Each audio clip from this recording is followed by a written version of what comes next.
You are listening to Theoretical Insights of D&D. Lord, give me a fireball! Screw how hot your skin is, my bars are hotter. Let me tell you what this is. Let me tell you, you listeners, if you don't know what the zombie has packing in his decaying flesh. You shut up, cancer bones. You gonna be a zombie if that cancer doesn't get cured.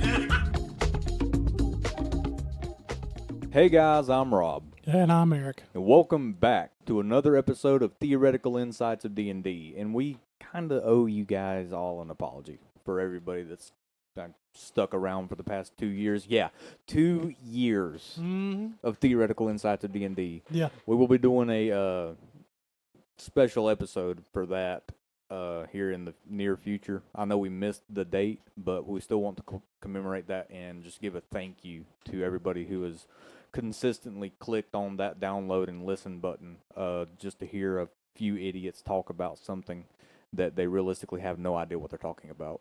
We have a little bit of an idea. While trying to be entertaining. It's mostly winging it, but yeah. But no, life, like we were talking about in the episode where Jeremiah said goodbye, life has a funny way of doing things, and realistically life has kind of hit the both of us pretty hard here in the last couple of weeks, and we haven't had the opportunity to record. So, if the episodes that come out in the following weeks are not any good, it is because we were recording like 4 in a day, okay, to try and catch up. I mean, if we did this at like 2 o'clock in the morning, those would probably be the better episodes. Oh, guaranteed, because I would lose it and wind up laughing for 30 minutes, and you'd be sitting there going... You'd say something about crop dust, and then you'd laugh for about 20 minutes, and then... Or a water weird in the bucket. Water in the bucket. We got a bucket. I lost my way. But no, thank you for sticking around in our silent periods, because I know everybody that may be listening to this can understand that life can hit in weird and unexpected ways. So thank you for sticking around. But today, we are bringing you a CR11 list, the top 14 monsters of Theoretical Insights of D&D, and once more, we have a new and improved celebrity list. If you say so. Well, I mean, it's not so much improved. We're digging into the bottom of the barrel at this point. For the honestly. lower half, yes. Yeah. So the top half is good. At number 1, we have Kevin Spacey. Not for his acting work, ability. because I'll be honest, if you can set everything aside long enough to be able to enjoy one of his movies, he is a great actor. Yeah. He shouldn't have diddled them kids. Number 2, Nikki Haley. Nothing political, but how in the world do you lose to anyone else? Yeah, you lost to nobody. None of the above. Like I said, not political, but wow. That was hilarious. Number 3, the Spanish Inquisition. Of course. Because you don't expect it. Number 4, Michael Vick. Now you think, why would you put Michael Vick above Kevin Spacey? Well, I would rather, now this is me personally, and I can take flack for it if I have to. If I was given the choice to watch a dogfight or watch somebody do some unspeakable things to a child or someone underage, I will watch 2 dogs fight. You're going to have or Peter hear on about you it or for whatever. That. You diddle a kid, you get number 1. Yeah. Oh, we're gonna have a lot of number 1 list. Now, yeah. Number 5, Logan Paul. Now, I know we're usually pretty critical of Logan Paul, but if you ever listen to this, Sir Paul, I want you to know that while we technically, find you annoying, which is fine. Block out your YouTube career. Yeah, if everybody finds somebody annoying, it's just one of those things. Yeah. It's part of life. But I will say, sir, your work in the WWE for the past few months have been absolutely incredible to watch. I might have to watch it. It's really good. Like he's performing really, really well. So I have to honestly commend you on that effort. Number 6, Martin Short. Dude, his time is Jeremy Lipnick, Jeremy Glitnicki. when he wore that fat suit and stuffed his mouth with donuts talking to celebrities. Yeah. Oh, man, it was some of the funniest stuff. He's absolutely hilarious. And his buddy, number 7, Steve Martin. Now, their show on Hulu, Only Murderers in the Building, me and my wife both are waiting on I think it's the 3rd or 4th season. I of haven't that to seen come it out. yet. It's really good. It's really funny, too. Number 8, one that was gone way too soon, John Candy. Yeah. And there's a reason that he's on the list. Because outside of Planes, Trains, and Automobiles with Steve Martin and Uncle Buck and Wagons East, specifically Wagons East, on our number 9 is Richard Lewis, Mm-hmm. who unfortunately and sadly passed away just earlier this week, with today being the 2nd of March. So our thoughts go to his family and his friends. I hope that they're able to grieve well and mourn the loss, and to be able to, without better words, to be able And to I just move realized on. he's in one of my favorite movies, The Sheriff in Robin Hood Men in Tights. Yes, and it was brought to my attention that he was in that movie by a good friend of ours, and I was chewed out for never having seen that movie. So I will be sure to watch that movie sometime soon. I'm sure there's several people that listen to this will also chew you out for not watching that movie. Speaking of which, if you would like to chew me out for never having seen Robin Hood Men in Tights, the email address is theoreticalinsightsofd@gmail.com. We're going to have a separate Discord just for people chewing you out. I mean, it's going to be, it'll open the floodgates. And number 10, one who passed a few weeks ago at this point, Yeah. but we haven't been able to record in a long time, Toby Keith.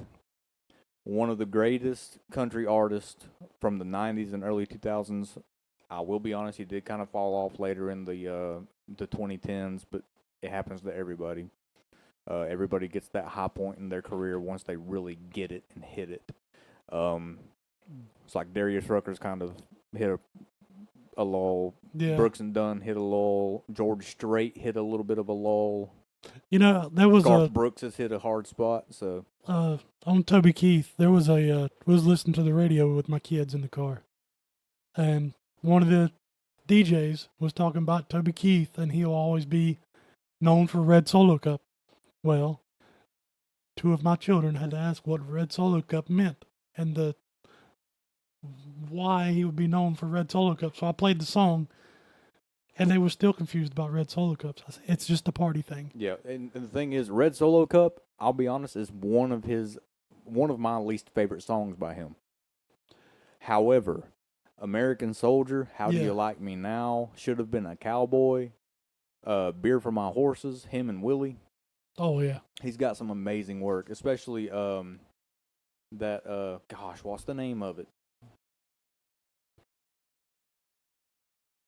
Put a new lock on the cellar door. That one. Yeah, I know what you're talking about. That one. I Yeah. cannot remember the name of it to save my life, but that song. And Toby, I hope you are resting in peace, and our thoughts are still with your family as well as they mourn and grieve. But in the meantime, we will be using you as our number 10 coolest placeholder. So let's start this list off with the adult Deep Dragon. Mm-hmm. And it's kind of a heavy hitter to go very first, but if I'm not mistaken, we actually faced one of these in Jeremiah's Grim Hollow campaign. Well, we did. We didn't face it. But I don't think it was an adult. Well, we were in the same room as it anyway. Yeah. And now looking at it, I'm surprised our characters wasn't laughing at its face. Oh yeah, it looks like a derp. He's got a derpy face, but the rest of it looks pretty cool. So, start off, huge dragon, surprise, surprise. Mhm. Armor class of 17, hit points of 147, or you can take the maximum of 14d12 plus 56 for, let's see, that'd be 168 plus 56, 224? Yes. Spot on. Yes! Quick maths. Quick maths, Movement that took a speed of while. 40 feet with a burrow speed of 30 feet, a flying speed of 80 feet, and a swim speed of 40 feet. This dude is Mobile, Alabama. Yes. It's got a +6 to dexterity saving throws, a +7 to wisdom, and a +8 to constitution and charisma, with a +7 to perception, a +12 to persuasion, and a +10 to stealth. Resistant to poison and psychic, immune to charmed, frightened, and poisoned, has blind sight for 60 feet, dark vision of 150 feet, and a passive perception of 17. So it's not exactly going to be easy to get by this guy, No. especially because of the blind sight. Well, I mean, it is an adult dragon. The adult dragons are never easy to get by. No. And of course, because it's an adult dragon, it's got English. Legendary resistance 3 times a day. So if it fails a saving throw, it can choose to succeed instead. Now, on to the actions. It makes a multi-attack where it does 1 bite attack and 2 claws. Now, the bite is a +9 to hit, 10-foot reach, 2d10 plus 5 piercing damage, plus 1d10 poison damage. The claw, +9 to hit, 5-foot reach, 1d6 plus 5 slashing damage. It's got a tail attack, +9 to hit, 15-foot reach, 1d8 plus 5 bludgeoning damage, and if the target is a creature, it must succeed on a DC 17 strength saving throw or be knocked prone.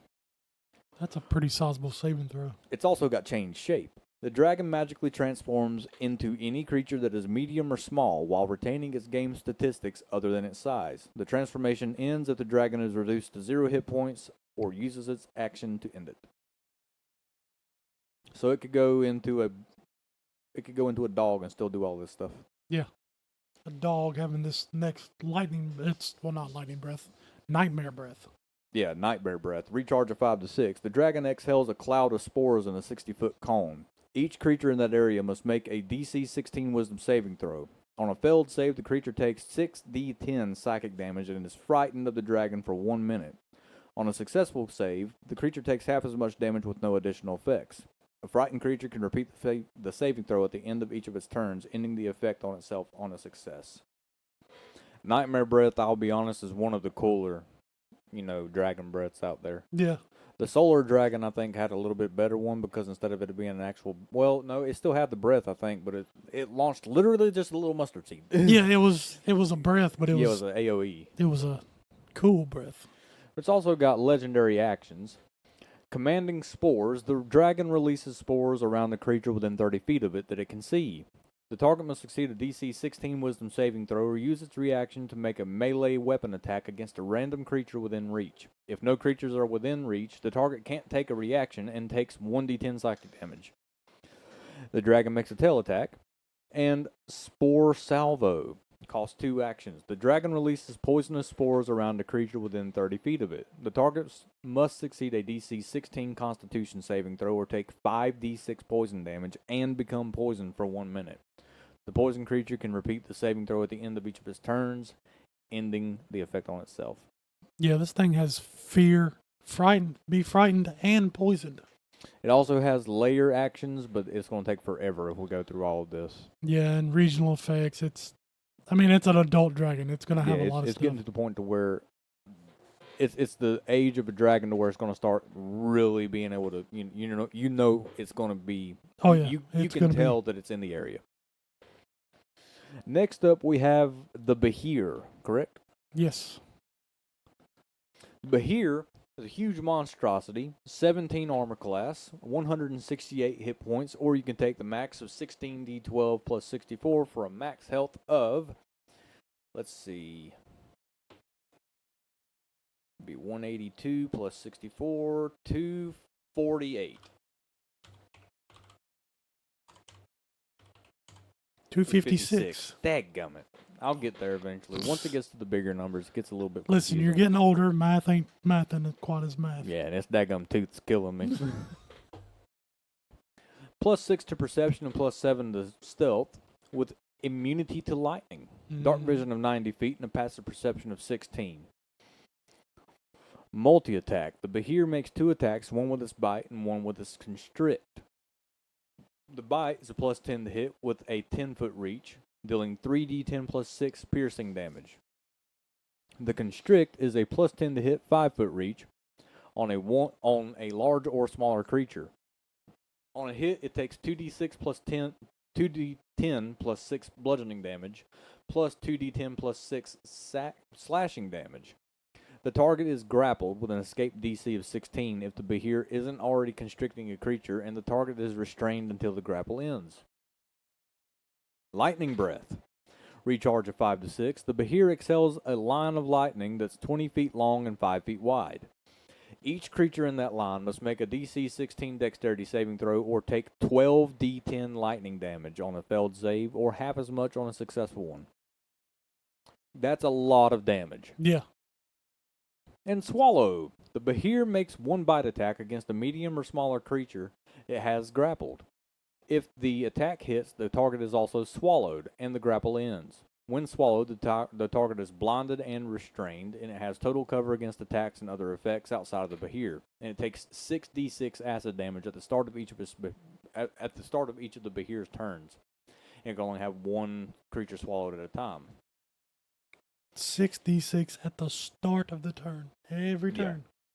Now, if it takes if it takes 30 damage or more in a single turn, it has to succeed a DC 14 Constitution saving throw, or it'll puke you back up. Yeah. And you'll be prone. Otherwise, if it dies, you can expend 15 feet of your movement and crawl out of it. I mean, you know what I just realized? We never ranked the Adult Deep Dragon. You're right, we didn't. Honestly, I think it's about a number 8.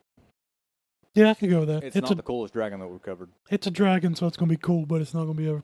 Yeah, it's really not cool number dragon. 10. It's just lacking a couple things. But the Behir, I find to be a little bit cooler than the Adult Deep Dragon.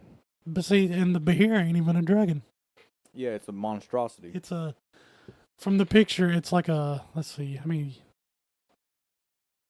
it's a 12-legged salamander. Pretty much. Realistically, I think it'd be a number 9, Richard Lewis. I could see that. I think it goes right there. And the thing about CR11, there's like 4 of these things. Oh, yeah. And they're all basically the same. Except for the one that will be coming, not next, but after this next one. Next up, we have the Chardalin Dragon. 17 AC, 147 health, or you can take the max of 14d12 plus 56 for, 248, something like that. Let me quick maths it on the calculator. Quick maths. 224. 224. Movement speed of 30 feet and a flying speed of 90 feet. Plus 11 to strength saving throws, and plus 8 to constitution saving throws. Resistant to radiant, bludgeoning, piercing, and slashing from non-magical attacks. Immune to cold and poison. This thing's already starting to look a little bit better than the Deep Dragon. Mm-hmm. Immune to charmed, exhaustion, frightened, paralyzed, petrified, and poisoned. With a dark vision of 120 feet and a passive perception of 10. So it's not exactly the most perceptive thing out there. Immutable form. The dragon is immune to any spell or effect that would alter its form. It has magic resistance. It is a siege monster, and it has unusual nature to where it doesn't require air, food, drink, or sleep, and it gains no benefit from finishing a short or long rest. Yep. Which is interesting. Yeah, but I don't think this is any regular dragon. No. From what this picture looks like, it is a construct. Okay. Yeah. It's a construct dragon. Which is, that's pretty cool. It's a night dragon is what it is. Multi-attack. The dragon uses Malevolent Presence. It then makes 3 attacks, 2 with its claws and 1 with its tail. If the dragon isn't flying, it can also make 1 attack with its wings. The claw, plus 11 to hit, 2d6 plus 7 slashing damage. The tail, 11 to hit, 10-foot reach, 2d10 plus 7 bludgeoning damage. The wings, plus 11 to hit, 10-foot reach, 2d4 plus 7 bludgeoning damage. Malevolent Presence. Any creature with an intelligence of 4 or more that is within 30 feet of the dragon must succeed a DC 16 Wisdom saving throw or be charmed by it for 1 minute. A creature can repeat the saving throw at the end of each of its turns, ending the effect on itself on a success. If a creature's saving throw is successful or the effect ends for it, the creature is immune to the dragon's malevolent presence for the next 24 hours. A creature charmed in this way fixates on another creature or object that the dragon mentally chooses and must, on each of its turns, move as close as it can to that target and use its action to make a melee weapon attack against it. If the dragon doesn't choose a target, the charmed creature can act normally on its turn. Radiant Breath. The dragon exhales a ray of radiant damage in a 120-foot line that's 5 feet wide. Each creature in that line must make a DC 16 saving throw, dexterity save, or take 7d8 radiant damage on a failed save or half as much on a successful one. Yeah, that's why this is on the list. This dude is crazy compared to the Deep Dragon. He blows the Deep Dragon way out of the water. Like, way out. See, one thing that gets me, it's a chaotic evil construct, but it has radiant breath. No, here's the thing. You look at the picture of the Charlatan dragon, and it literally looks like a dragon in heavy plate armor. Yeah. It's construct. This dude's a 10. Yeah, that's definitely a 10. It's an artificer has made their dragon pet and some armor, and they just said, why not? Let's bring the armor to life. Maybe after the dragon died or something. No, to have 2 dragons. Oh, fair. Next up, we have the Clockwork Behir. 17 AC with 168 health, and that was a whole lot of health last time. I'm not going to do quick maths this go around. 50-foot speed and a climb speed of 40 foot. Perception of +6 and +7 to stealth. Immune to poison and psychic. Immune to charmed, exhaustion, frightened, paralyzed, petrified, and poisoned. Dark vision of 90 feet and a passive perception of 16, and it speaks Draconic. Once again, it makes 2 attacks, one with its bite and one with its constrict. There's only a couple differences here. It's the same to hit, but it's 3d10 plus 6 piercing damage on the bite, 2d10 plus 6 bludgeoning, and 2d10 plus 6 slashing on the constrict. Lightning Breath is the same damage, and the Swallow works the exact same way. Yep. And honestly, it's still a number 9 Richard Lewis. I mean, it's cooler than the regular Behir. Yeah. In my eyes. It is cooler than the regular Behir just because it's clockwork, but there's another Behir down there that's going to be cooler than this one. Nah, I don't know about that. Yeah. What was next? The Dracohydra. Dracohydra. 17 AC, 218 health, or 19 D12 plus 95. Because they keep using D12s, forget that. That is 323 health. Shoo. Yeah, big that's boy. a lot. 30-foot movement speed with a 30-foot flying and swim speed with a +9 to perception. Dark vision of 60 feet and a passive perception of 19. Well, he's got several heads. Oh, yeah. Because of that, the Dracohydra has 5 heads. While it has more than 1 head, the Dracohydra has advantage on saving throws against being blinded, charmed, deafened, frightened, stunned, and knocked unconscious. Whenever the Dracohydra takes 30 or more damage in a single turn, one of its heads dies. If all the heads die, the Dracohydra dies. At the end of its turn, the Dracohydra grows 2 heads for each of its heads that died. And it also regains 10 hit points for each head regrown this way. Reactive heads. For each head the Dracohydra has beyond 1, it gets an extra reaction that can be used only for opportunity attacks. So if for some reason you're only able to do like 29 damage per turn, this dude is going to keep growing heads and he's going to get like 16 opportunity attacks. Yeah. And you're like, well, that wouldn't be too bad until you get down to multi-attack and it makes as many bite attacks as it has heads. Yeah. And it's a +9 to hit with a 10-foot reach, dealing 1d10 plus 5 damage of a type chosen by the the Dracohydra, acid, cold, fire, lightning, or poison. So you take 16 d10 plus 80. of acid, cold, fire, lightning, or poison. Yeah. In one turn. Yeah. If the DM hates you. It can get a little bit overwhelming pretty quickly if you're not careful. Yeah. This thing is. Oh, you didn't prismatic breath. Yeah. Prismatic breath is a recharge of 4 to 6 instead of 5 to 6. The Dracohydras' heads exhale a single breath of multicolored energy in a 60-foot cone. Each creature in that area must succeed a DC 17 dexterity saving throw. On a failed save, the creature takes 6d10 damage of a type chosen by the Dracohydra, acid, cold, fire, lightning, or poison, and on a successful save, the creature takes half as much damage. Mm-hmm. It's a 10. Yeah. It's a Hydra with a breath weapon. It's Hydra, but it's the premium Hydra. And it can fly. Yes. That's how it is. It's a 10. There's nothing else that can really be said. Yeah. This thing's cool. Later in the campaign, I would like to fight one of these. Well, you might be fighting one this week, buddy. Why do you hate us? Well, it's just This is CR11. CR11. I've brought in a couple of helpers, and I got to figure out exactly how strong you guys are. But this is CR11. You'll be fine. But this is CR11. You'll be fine. You know what? Just throw in a regular Hydra and say it's a Dracohydra.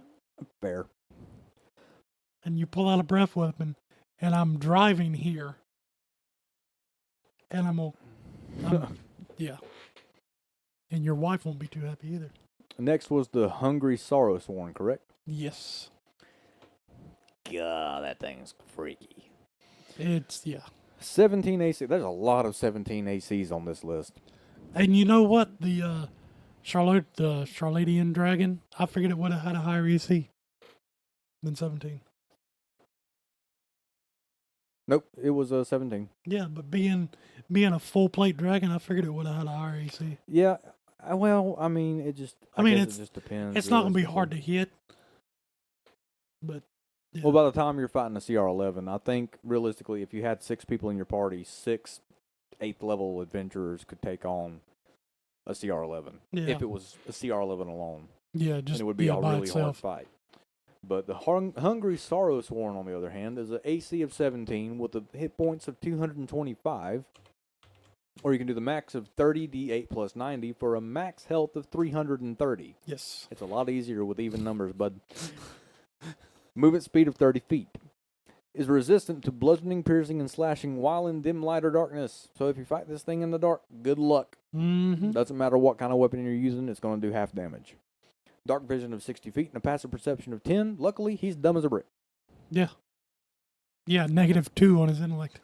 Life Hunger. If a creature within 60 feet of the Sorrowsworn regains health, the Sorrowsworn gains 2 benefits until the end of its next turn. It has advantage on attack rolls, and its bite deals an extra 4d10 necrotic damage on a hit. Yes. Holy crap. This is the counter to clerics. Now you're seeing why I put this on this list. Now I see you calling me out. Okay. You know I'm a cleric fanboy. Mr. Anti-Cleric over here. Multi-attack. The Sorrowsworn makes 1 bite attack and 1 claw. Well, you know what? Just about anything can be a anti-sorcerer, though. That is true. They're a straight-up glass cannon, and they're extremely weak. Yes. I'm waiting on the message to come. It'll be here after you post No, this. it'll be up. I'm gonna get that later because I'm putting this up later today. And I fear that Wednesday we'll have there'll I'm be gonna get words chewed said about out. it. Oh, anyway, bite. Plus 8 to hit, 5-foot reach, 1d8 plus 4 piercing damage, plus 3d8 necrotic damage. This dude's all about necrotic damage. Yeah. The claw, plus 8 to hit, 10-foot reach, 4d6 plus 4 slashing damage. If the target's medium or smaller, it's grappled with an escape DC of 16. And it can't make another claw attack while he's got 1 grappled. But wait, does he... Here's the question. Does he not have 2 hands? Yes. Then why couldn't he make another claw attack? I'm sure you could And just homebrew that. grapple 2 creatures and nom nom nom. But go back to the bite. Sit there acting like you're double fisting hot dogs. Back to the bite. Yeah. It does 1d8 plus 4 piercing plus 3d8 necrotic. No, Regular. sir. Hold on. If you're, yeah, go ahead. And if the cleric decides to heal somebody, Like a mass healing word. it does a D8 plus 4 piercing, 3D8 necrotic, and then 4D10 necrotic. Hi, Phil Swift here. That's a lot of damage. Holy crap. Basically, if you see one of these and your party has a cleric, knock him out before the fight starts. Just barbarian come over, swift kick in the face, knock him Well, out. it doesn't matter if it's regaining hit points. Yeah. That's going to be second wind. Oh, that is right. Yep. Oh. If for some reason there's a barbarian subclass you're playing that has regeneration, health potions, Yeah, just run away. just run. Either that or do so much damage so quick it doesn't have the opportunity to See, do this is where anything. the sorcerer would come in handy. This is where variant Asamirs and Aarakocras come in handy. That is true. But no, you have the sorcerer in the back, just fireball. Fireball. Yeah, except here's the problem. Well, he does have a +0 to Dex. Yeah. The wizard would be better for that. He's waiting on the message.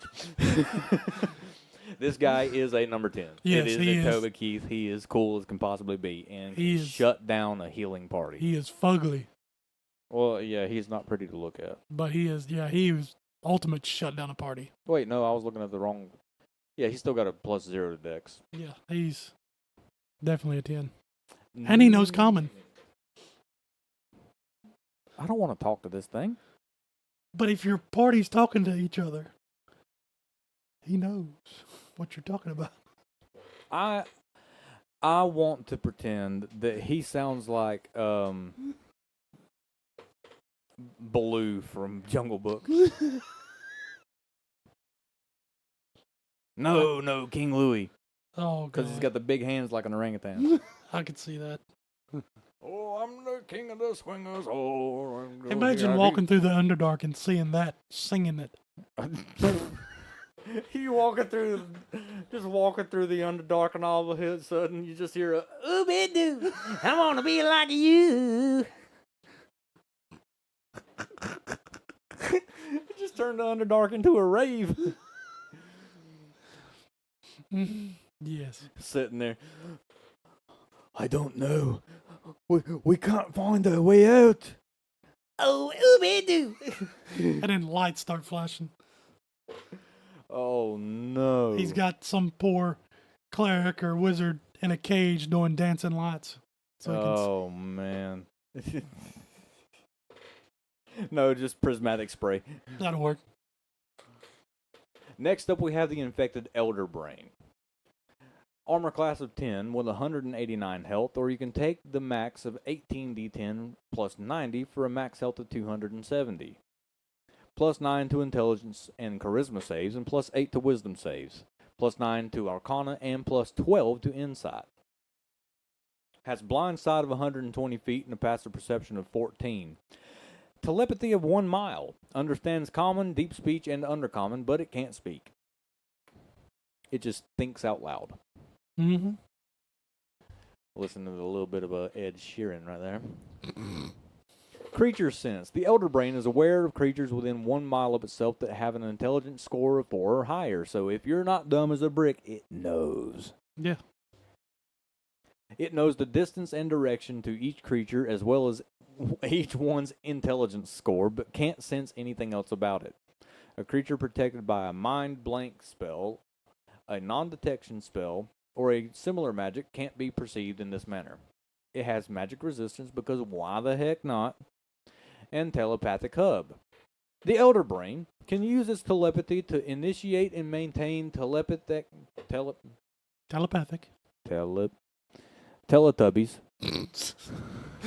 to maintain telepathic conversations with up to 10 creatures at a time. The Elder Brain can let those creatures telepathically hear each other while connected this way. Oh boy, don't we know about that. Yes. The Elder Brain, David Blaine, the Elder Brain, I put Oragel on this bad tooth, and it's messing with me. I can't talk anymore. Couldn't talk to begin with, but it's even worse now. The Elder Brain makes 2 tentacle attacks. The tentacle is a +6 to hit with a 30-foot reach, 3d8 plus 2 bludgeoning damage, and if the target is huge or smaller, it's grappled with an escape DC of 14, and it takes 1d8 plus 5 psychic damage at the start of each of its turns until the grapple ends. And it can grapple up to 4 at a time. Yep. Mind Blast. Recharge of 5 to 6. Creatures of the Elder Brain's choice within 60 feet of itself must succeed a DC 17 intelligence saving throw or take 5d10 plus 5 psychic damage and have the stunned condition for 1 minute. A stunned creature can repeat the saving throw at the end of each of its turns, ending the effect on itself on a success. You put this guy and the Hungry Saurus together, right? Yeah, pretty much. And now you're being forced to dance to King Louis. Yeah. And if you don't, you get mind blasted. While taking tons of necrotic damage. Oh, a lot. And it's got psionics. The Elder Brain can cast one of the following spells, requiring no spell components and using intelligence as its modifier. Well, it's only got 2, Detect Thoughts and Levitate. It also has a bonus action of Psychic Link. The Elder Brain targets one creature with the incapacitated condition that the Elder Brain can sense with its creature sense trait and establishes a psychic link with the target. Until the link ends, the Elder Brain can perceive everything the target senses. The target becomes aware of something and is linked. What? Oh, something is linked to its mind once it is no longer has the incapacitated condition. And the Elder Brain can terminate the link at any time, no action required. The target can use an action on its turn to attempt to break the link, doing so with a successful DC 17 Charisma check. So if you throw this on the Barbarian, it's probably going to stay there for a while. Probably. If the target breaks the link this way, the target takes 3d6 psychic damage. The link also ends if the target and the Elder Brain are more than 1 mile apart. And it can do it with up to 10 creatures at a time. Yeah. Here's the thing. I don't like aberrations. I just don't. Well, I don't know why I'm not a fan of aberrations. I'm more of a monstrosity guy. Like the whole Elder Brain Mind Flayer thing, I'm not the greatest fan of. Yeah, it is all a bit Cthulhu. Well, I don't so much mind the lore of Cthulhu either, because he's one of my favorite characters in Smite to play because he's really good. Or, well, I think he's really good. A lot of the other people think he's garbage, but they just don't know how to play him. It's just I've had the conversation with Jeremiah. It's just something about I'm not really into that. I'm not really that big into space type stuff. Oh, yeah. And aberrations are more often than not space based. Yeah, they're usually they're like space alien monstrosities. They're like alien stuff. Yeah. And don't get me wrong, I get why people like it, and I do not, I don't mind people liking it. It doesn't rub me the wrong way at all if I have to fight an aberration, and I'll use aberrations in my game. But if I have the choice between Hungry Sorrowsworn and an Infected Elder Brain, I'm going to run the Sorrowsworn instead. Oh, yeah, definitely. It's just one of those things. It's a personal preference. Yeah. I don't like it, but it doesn't mean it's not cool. It's at least a number 7 Steve Martin. Yeah, it's still an Elder Brain. It's at least a Steve Martin. Yeah. Next up is the Marid. Marid. Sorry, Yeah. The website just corrected me. The Marid is a fat fish man. Pretty much. Yep. It's actually an elemental. It's actually a genie. 17 AC. Surprise, surprise, there's 17 again, with a hit points of 229, or you can take the maximum of holy crap. 17 D10 plus 136 for a max health of 306. Yeah, Sorry. 36. I was thinking 36. 306. Plus 5 to dexterity saving throws. That dude's fat. There's no way. This is Bob from Tekken 6. But he doesn't have legs. He's an elemental. Well, maybe that's why. In the picture, he's on a little whirlpool, tornado thing, hurricane thing. Oh, okay. +7 to wisdom, and +8 to charisma. Resistant to acid, cold, and lightning. Blind sight of 30 feet, dark vision of 120, and a passive perception of 13, and it speaks Aquan. Of course. It is amphibious, so it can use both its hands at the same time. Yep. Elemental demise. If the Merid dies, its body disintegrates into a burst of water and foam, leaving behind only equipment the Merid was wearing or carrying. It's also a spellcaster. Using charisma, spell save DC of 16 and a +8 to hit, and it can cast at will, create or destroy water, detect evil and good, detect magic, fog cloud, purify food and drink. 3 times a day for each, tongues, water breathing, and water walk, and once a day for each, conjure elemental, water elemental only, control water, gaseous form, invisibility, and plane shift. The Merid makes 2 trident attacks.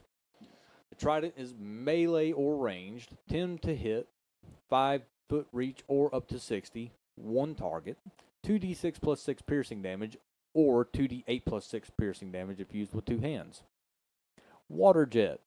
The Merid magically shoots a water in a 60-foot line that's 5 feet wide. Each creature in that line must make a DC 16 dexterity saving throw. On a failure, the target takes 6d6 bludgeoning damage, and if it's huge or smaller, it's pushed up to 20 feet away from the Merid and knocked prone. On a success, the target takes half the bludgeoning damage, but neither is pushed or knocked prone. Mm-hmm. And it's got a variant of a genie. Yeah, it disguises itself and can grant wishes. Yep. I would say at least a 7. 10,000 years will give you such a crick in the neck. This is a water genie. I I think Genie from Aladdin was probably astral. Oh, he'd have to be. Yeah. Yeah. Unlimited cosmetic power. Now I gotta watch that movie again. Thanks. Oh, it's great. It is. Realistically, the Merid is not. It's not that cool. It's useful for a run-in, but I wouldn't even put it at a mini boss level. But hold on. Warlock patron. There is a genie subclass for the warlock, Mm-hmm. but there are better genies than this. I know there's better genies. Well, see, that's my entire point. Is that there are better genies. But those could be overpowered if. Well, hold on. It's supposed to be a patron anyway, so they're supposed to be overpowered. I mean, yes, but you could have. When I made this list, I had this thought that you could summon the genie as like a pet type deal during a fight. And with this not being so overpowered, then they could summon this in a fight. Like, say, beginning warlock, like most of them are, winds up finding this Merid, and he's like kind of weak. I'll tell you what. It would be really cool if you would allow the genie warlock to become that thing's roommate in its lamp. That would be pretty funny. That would be hilarious. So, Mister, what would the voice of the Merid be? Well, he'll probably start her like this. Well, my next character for your campaign is a warlock with a roommate. Great. You pop in the lamp. Oh my gosh, will you please just knock before you come in? I was using the bathroom. The warlock is in dire straits and needs a place to live, so he finds the Merid who needs a room. We split bills straight down the middle. Turns into a sitcom. And when he gets mad, he just goes. Oh, this guy's only like a 6, dude. Yeah, he's not He's a far. Martin Short. And that's no knock to Martin Short because you are a really cool guy, but you have to fall somewhere on the list. Next up, we have the Monstrous Periton. It's an eagle thing with teeth and elk antlers. 14 AC. Wow. Not a 17. Mhm. 144 health, or you can take the maximum of 17d10 plus 51 for 221. Plus 8 to strength saves, and plus 6 to dex and wisdom, plus 6 to perception. Dark vision of 60 feet, with a passive perception of 16. Understands common and elvish, but because it's an, griffin, elk, eagle, lion, beast, teeth having thing, it can't speak. Flyby. God. Yes. And another one. It doesn't provoke opportunity attacks when it flies out of an enemy's reach. Keen sight and smell, we all know how that works. And legendary Yes, this is a legendary. resistance 3 times a day. Mm-hmm. This is stupid already. Okay, hold up. Just wait.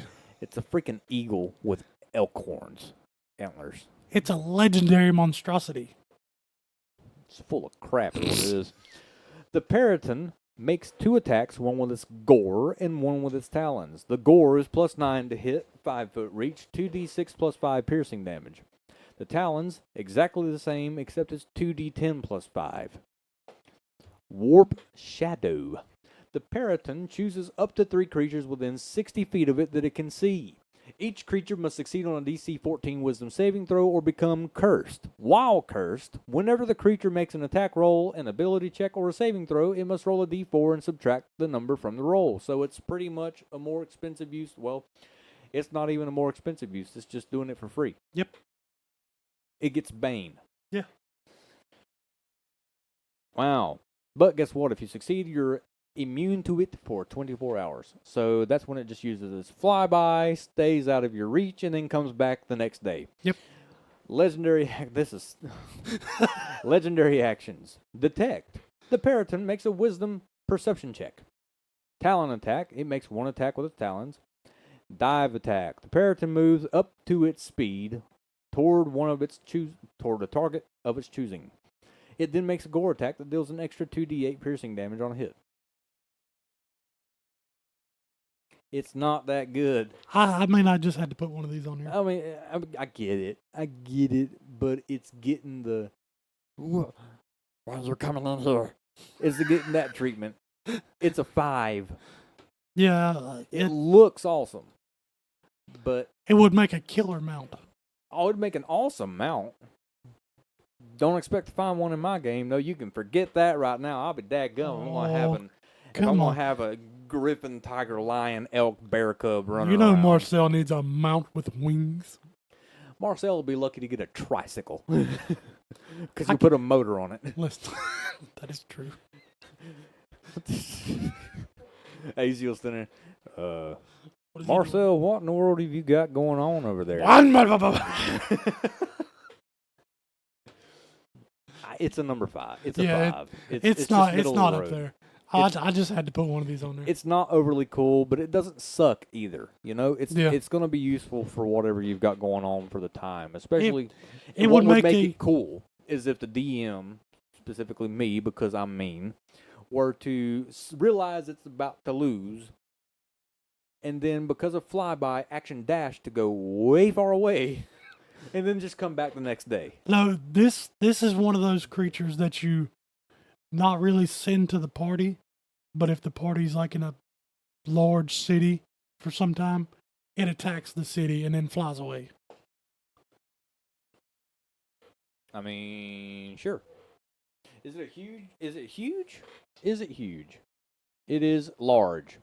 No, I'm looking at the next one. Yeah, it's still large. Yeah, that's kind of You'd have to hand. You send them like 5 to attack a city? Cool. Well, I mean, a town. If 5 came and attacked Rivendell, I mean, nothing's going to happen. Nothing's going to happen. Man, these mosquitoes are huge. Rivendell would come out with a daggum fly swipe. Get out of here. No, it wouldn't be. It wouldn't be the main fight. No, the Talons, you change the ruling to where it can grapple and pick up somebody, and it just happens to pick up the local Nazim. He's just, unhand me. No, wait a minute. Oh, man, this is going to go down a picking off different guards road. off the walls. It just happens to grab the most sophisticated man in town. What's going on here? Why are you grabbing me? No, he's protected by a magic shield. Yeah. Leave him alone. What's going on here? For eating a succulent Chinese meal? Get your hands off my... Ta-ta and farewell. We're going to have to watch that video after we get done with this episode. Yes. I mean, I just saw it last night, but That was yes. so good. Ta-ta and... Gentlemen, this is... Democracy Manifest. Ah, I see you know your judo well. Indeed. Good job. Oh. The Nightmare Shepherd. Yes. 18 armor class, 133 health, or you can take the max of 14d10 plus 56 for 196. 30-foot movement speed with a 60-foot flying speed. Plus 8 to con, saving throws, and plus 7 to wisdom. Skills, plus 6 to arcana, plus 9 to deception and persuasion, and plus 7 to perception. Yeah, I thought I misspoke there for a second. Yeah. Resistant to cold and necrotic and immune to poison, and is also immune to the poison condition, with a dark vision of 120 feet and a passive perception of 17. It speaks abyssal, common, and infernal. Aura of Nightmares. Undead creatures within 30 feet of the shepherd gain a plus 5 bonus to attack and damage rolls. When any other creature that isn't undead or a construct starts its turn within 30 feet of the shepherd, that creature must succeed on a DC 17 wisdom saving throw or take 2d10 psychic damage. And you don't become immune to it because it's every turn. Yep. Every single one of them. It also has innate spell casting with a save DC of 17. One time each per day is Confusion, Dispel Magic, Hold Person, and Suggestion. Confusion and Hold Person and Suggestion are pretty scary, honestly, on a 17 save DC. And it's got magic resistance because why not? Multi-attack. The shepherd makes 2 attacks, one with its claw and one with its staff. The claw is a plus 8 to hit, 5-foot reach, 2d8 plus 4 slashing damage, plus 3d10 necrotic. The staff, on the other hand, is the same plus to hit and reach, 2d6 plus 4, so it's doing less damage until you do it two-handed, 2d8 plus 4, and it takes 4d12 psychic damage. Yep. 4d12 psychic damage. You know how many things that you can get that are resistant to a psychic damage in an adventuring party? That Very I few. know of? A single race. That being the Kalistar. Yeah. That's crazy. Herd the Underworld. Recharges after a short or long rest. And don't even think about that short or long rest bullcrap because you ain't getting one of these as a pal. The Shepherd pulls twisted souls from the underworld. 1d6 shadows. Without sunlight weakness. Or without sunlight. Yes. Arise in an unoccupied space within 20 feet of the shepherd. The shadows act right after the shepherd on the same initiative count and fight until they're destroyed. They disappear when the shepherd dies. Yeah. That's pretty dang good. Yeah, this dude is awesome. Yeah, he's an 8 at John Candy at Yeah. least. He's a number 8. So, I mean, you're possibly taking damage every turn without him even attacking. And then he attacks. And he pulls out all the shadows with no sunlight weakness. That's a bit ridiculous. Next up was the Spirit Troll. Yes. The Spirit Troll. This is the one you go to whenever you're feeling sad. I was thinking this was the end of a quest. Go see the Spirit Troll. Yeah, and he sounds like Cheech and Chong. For help, man. 17 AC, once again. 17 is the number for CR11. 130 health, or you can take the max of 20 D10 plus 20 for 220. With a movement speed of 30 feet. Its strength is a 1. Yeah. Perception of +3. Resistant to acid, cold, and fire, and immune to bludgeoning, piercing, and slashing from non-magical attacks. Immune to exhaustion, grappled, paralyzed, petrified, prone, restrained, and unconscious because it's a spirit. Yeah. Dark vision of 60 feet and a passive perception of 13. Incorporeal movement. The troll can move through other creatures and objects as if they were difficult terrain, and it takes 1d10 force damage if it ends its turn inside an object. Oh, and it's got regeneration because why not? It's still a That's a troll. troll. The troll makes 1 bite attack and 2 claw attacks. Okay. I just glanced down. The bite, +7 to hit, 5-foot reach, 3d10 plus 3 psychic damage, and the target must succeed on a DC 15 wisdom saving throw or be stunned for 1 minute. The stunned creature can repeat the saving throw at the end of each of his turns. Wow. Yeah. The claws are 3d10 plus 3 psychic damage. And you can run into this dude in the coastal, forest, swamp, or underdark. So here's the thing. Right? You've got your infected elder brain. Uh-huh. He's got the puppets. Uh-huh. They're doing the lights. While this guy's over there doing the DJ booth. He's the one that's providing the music because he can move through the wall to go grab other disc records. And the hungry, what was it? Sorrowsworn? Hungry Sorrowsworn sitting there just, oh, man, I want to be like you. So now we're going to have an Underdark rave. We've got an Underdark rave going on with a spirit troll, a hungry Sorrowsworn, and an elder brain. I mean, don't forget about the Deep Dragon. He's going to be, that's the guy at the door. Oh, yeah, he's the bouncer. No, the Nightmare Shepherd's the bouncer. Because, yeah, you can run into that guy there. I think most of these you can run being into the Underdark. stunned. Just straight up stunned if you fail that DC 15 wisdom saving throw. Yeah. That's a lot. Now, luckily, for the poor soul that fails that DC wisdom, that 15 saving throw, stunned is not like paralyzed. You don't automatically take critical damage. Yeah. You're just, you can't move, you can't take actions, any of that, and all attacks against you have advantage, but at least it's not automatically a crit.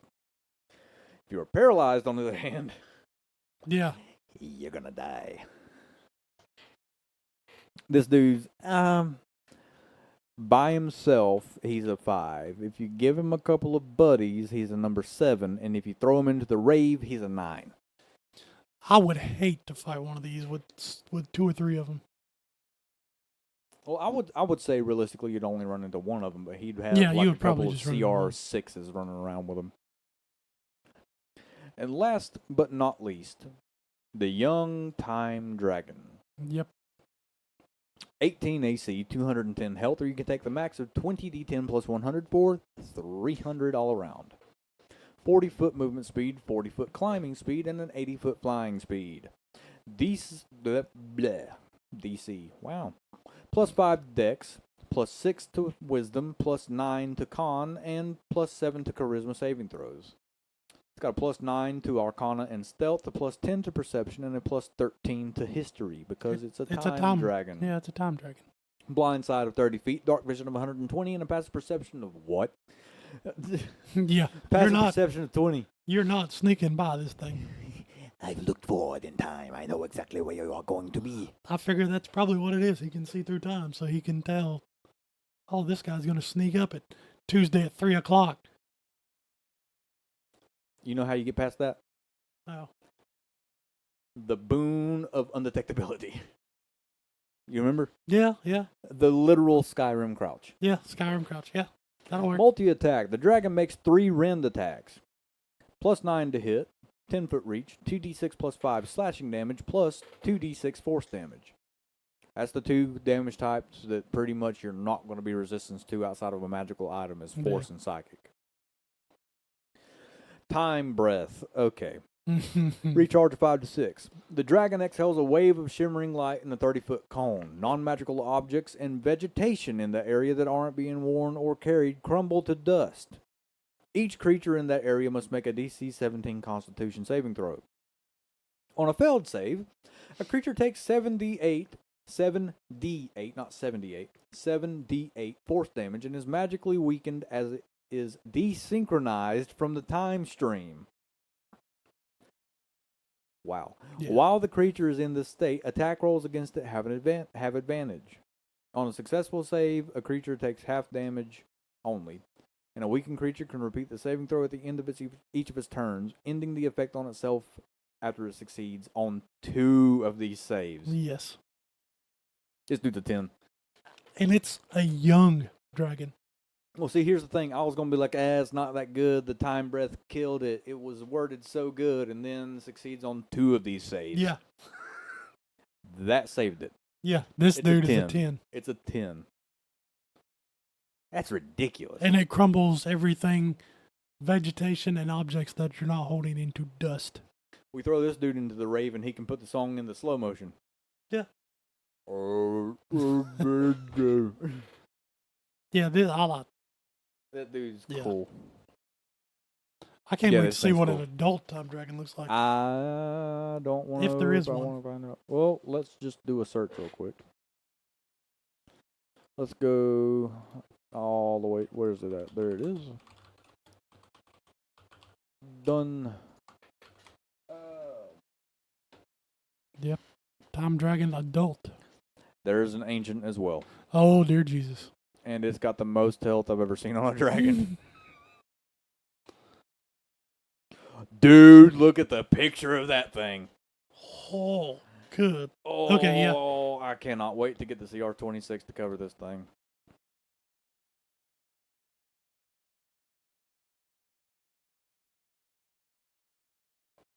Oh, my Lord. Yes. Wow. Okay, yeah, I'm going to save that for whenever we get the CR26 because that is a lot. Well, I mean, it's not a lot. CR what? CR26. Good Lord. Yeah, it's worse than an ancient red.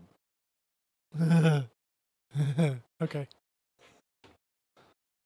Well, we hope you enjoyed this episode, and thank you for coming and listening in to a couple of idiots ramble off a bunch of bullcrap. I mean, Be they've sure done to- it so far, so why not now? Yeah, be sure to tune in next week as we wrap up the fighter subclasses for Cobalt Press. There's 3 left. Yep. And then They we look will pretty be- good, too. Yeah, and we'll be choosing our top 3 from that list of 9, and giving the reasons for them. So, in the meantime, keep rolling high. And if you want to talk to us, shoot us an email or shoot us a Facebook message. We'll get back to you as soon as we can. We definitely need to set up a Discord. We might. We'll see you in the next one.